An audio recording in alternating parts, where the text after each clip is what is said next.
ఈ వైఎస్ఆర్సీపీ పుణ్యమా అంట. అసలు ఆంధ్రప్రదేశ్లో రాజకీయాల్లో ఎంతమంది స్క్రాప్ ఉన్నారో అంతమంది స్క్రాప్ బయటకు వచ్చేస్తున్నారు. ఒక వీడియో చూపిస్తాను చూడండి. నేను ఈరోజు ఛాలెంజ్ చేస్తా ఉన్నా.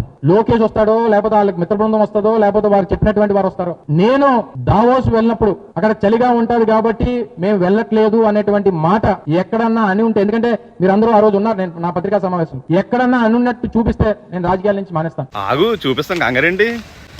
దావోస్ లో జరుగుతున్నటువంటి వరల్డ్ ఎకనామిక్ ఫోరం కి సంబంధించి ఈ రాష్ట్ర ప్రభుత్వానికి ఆహ్వానం పంపలేదు.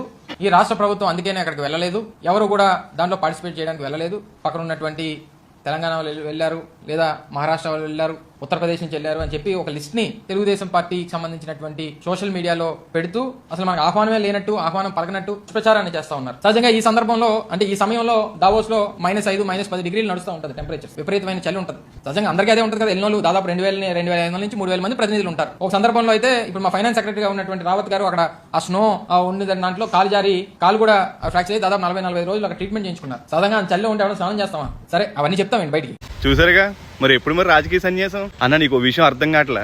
నువ్వు రాజకీయ సన్యాసం చేసిన ఒకటే, రాజకీయ సన్యాసం చేయబోయిన ఒకటే. ఎందుకంటే ఇంకోసారి నువ్వు గెలవు. మళ్ళీ రాజకీయ సన్యాసాలు, ఎలక్షన్ ఉపవాసాలు, ఎందుకు వచ్చిన మాటలు మనకేం అసలు. నిన్ను అసలు ఎవరో ఒక రాజకీయ నాయకుడిగా ఎవరో చూడట్లా. నువ్వేదో పెద్ద రాజకీయ నాయకుడిలో ఫీల్ అయిపోతున్నావు, కానీ నిన్ను ఎవరో రాజకీయ నాయకుడిలో ఎవరో చూడట్లా. దయచేసి ఇటువంటి ఛాలెంజ్లు చేయకన్నా. నవ్వు వస్తుంది మాకైతే.